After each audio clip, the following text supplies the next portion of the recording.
In 2024, I saw 30 shows. Some of them were hits, some were so-so. I like a good show, if you know me, so let's recap. What did I see? Stereophonic, Merrily We Roll Along. The Outsiders, Illinois, Dancing Through Song. The Connector, and Julia, Job in Hadestown. Maybe Happy Ending had a future upside down. Drag, Hell's Kitchen, Elephants, Lion King, French Republic, Ben Platt at the Palace Sing. Sunset Boulevard with One Look. Went back to MJ6, Wicked, and The Notebook. Ha ha ha, Hills of California, Titanic, Ragtime Concert, Josh Henry Made Me Weak, Empire, Gun and Powder, Beautiful Noise, Beautiful at Paper Mill with Carole King's voice, Someone Spectacular, Pretty Perfect Lives. What shows are you excited for in 2025?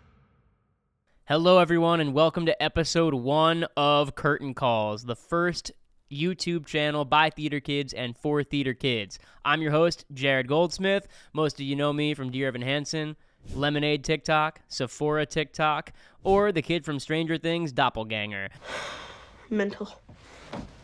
But I'm here now on Curtain Calls, a brand new channel just for you to talk about all things media and theater, TV, film, culture. So let's get into it. I saw 30 live theater shows this past year in 2024. Great show, really great show, also really, really great show, and that's all.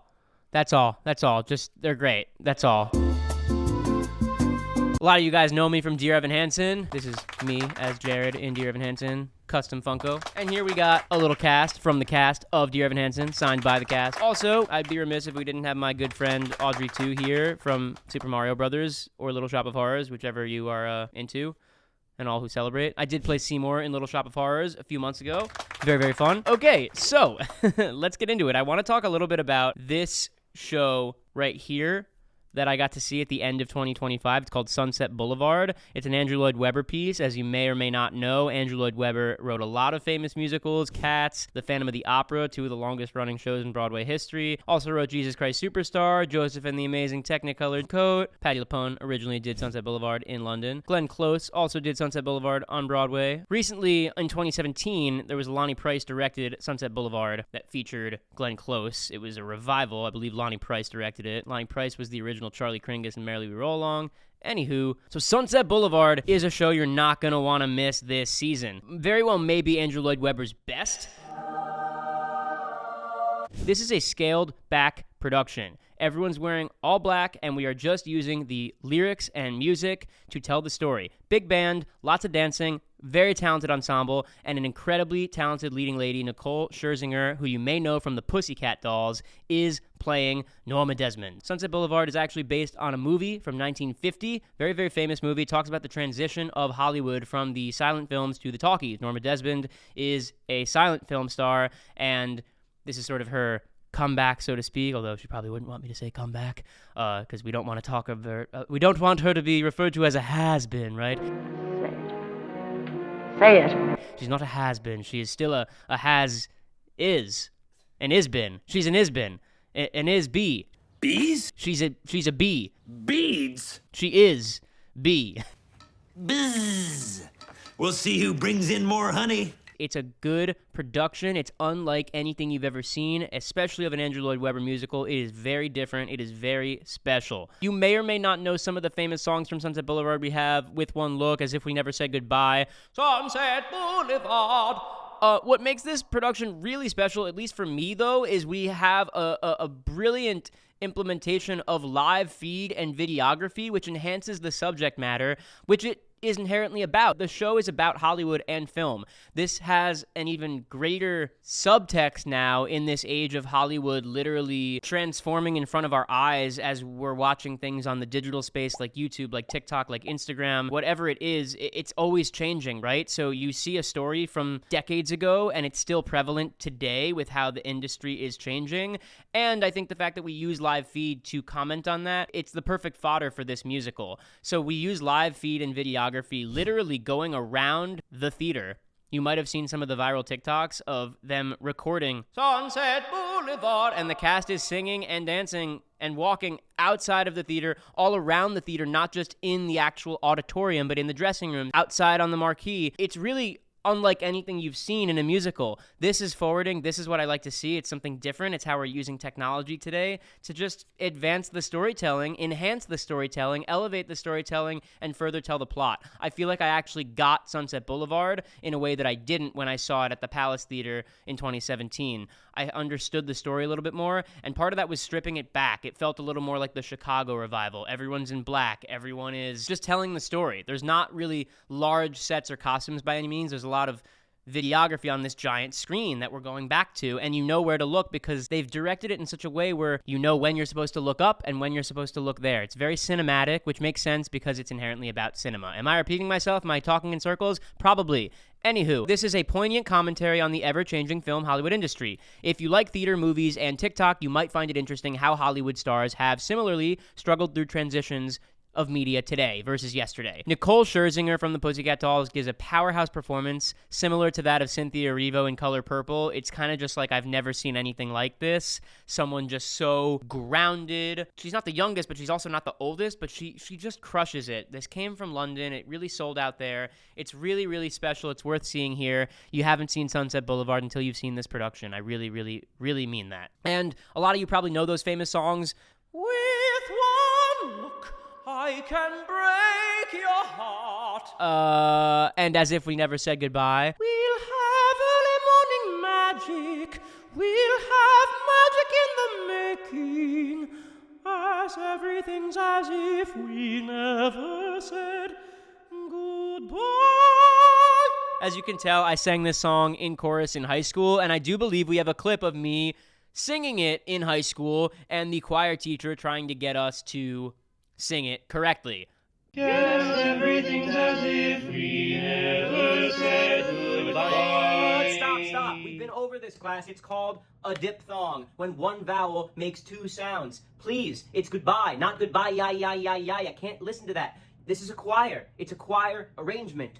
You're not Norma Desmond. You're not ready for your close-up. You're not Barbara Streisand. You want to be Nicole Scherzinger? You can go do that after graduation, but my 8th period chorus class, my rules. Remember that cutoff with S on hallways? Say it with me. Early crowded hallways. Very good. Altos, I need to review your notes. It's Overcrowded hallways. Whispered conversation. And the men. Whispered conversation. Overcrowded hallways. Not just today, but always. We'll have early morning matinee. We'll have magic in the making. Yes, everything's as if we never said goodbye. Yes, everything's as if we never said goodbye.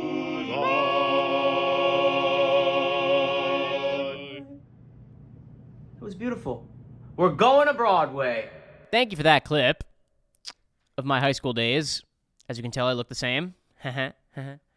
Totally didn't just make that for the purposes of this YouTube video. Okay.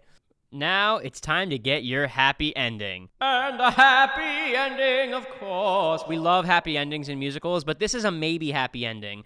All right, say what you want about the title. It's not that kind of happy ending. This is a really, really special show. It's incredibly original. It's in New York City for the first time. It's called Maybe Happy Ending. Will Aronson and Hugh Park are the writers of Maybe Happy Ending. It's directed by Michael Arden, who you may have seen the Parade revival, the Spring Awakening revival from Deaf West. Michael Arden was an actor as well. He was Quasimodo in Hunchback of Notre Dame at Paper Mill about 10 years ago. Maybe Happy Ending is a fresh new musical. It's arguably the freshest thing out there right now. It's 100 minutes, no intermission.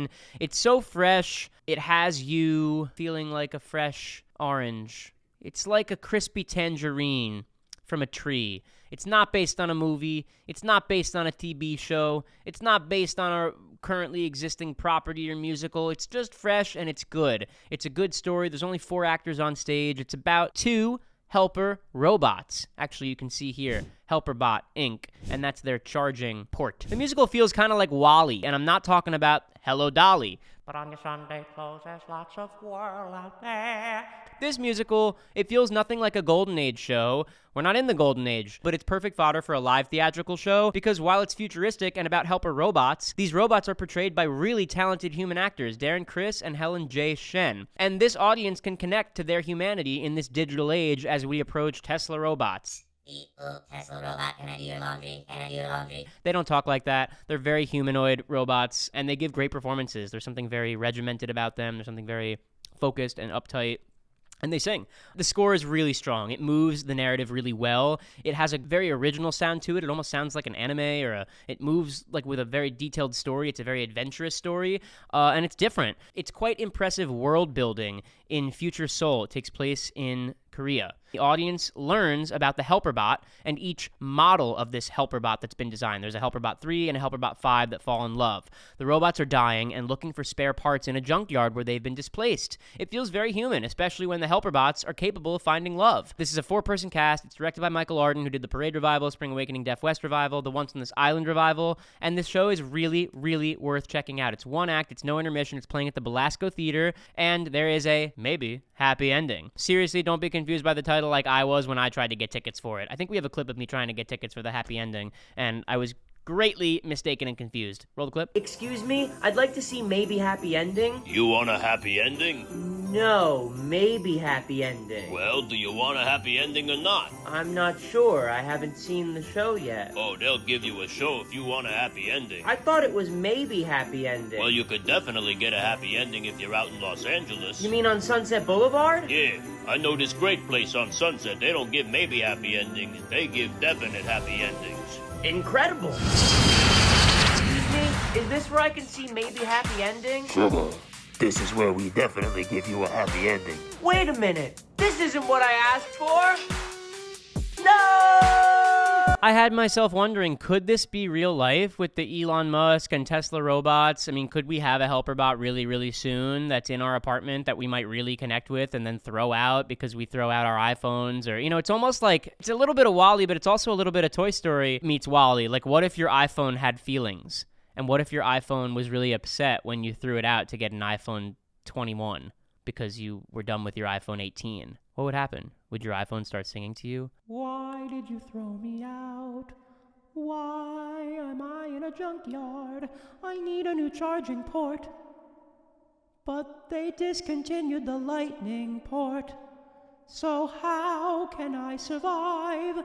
I will die soon. My expected battery life is only 2 more days. I just extemporaneously made that one up. So maybe, you know, composing on the cuff is not always easy. Improvising a musical can be very strenuous on a writer. It's like airing an animated episode live. It really puts a lot of strain on the animator's wrists. So these are 2 shows I really, really recommend this year. So this is my first show today. I want to thank you all for tuning in to Curtain Calls with Jared. Remember to like, follow, subscribe to Curtain Calls with Jared. We're opening up a new Instagram at Curtain Calls with Jared. And don't forget to follow me at Jared B. Goldsmith, Jared B. Goldsmith, at Jared B. Goldsmith. I'm on Spotify, I'm on Instagram, I'm on YouTube, I'm on TikTok if it's even still around at the time of airing this episode. Come follow along. Be sure to watch more of these episodes. I'm going to be seeing more shows. I'll be giving you my honest thoughts on what we think of them and the state of Broadway theater, film, TV, and media in general.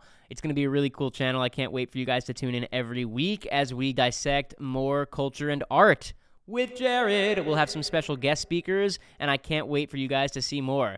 That's me, Jared, with Curtain Calls with Jared. Take care, everyone. Peace out. Much love to you. Stay safe out there.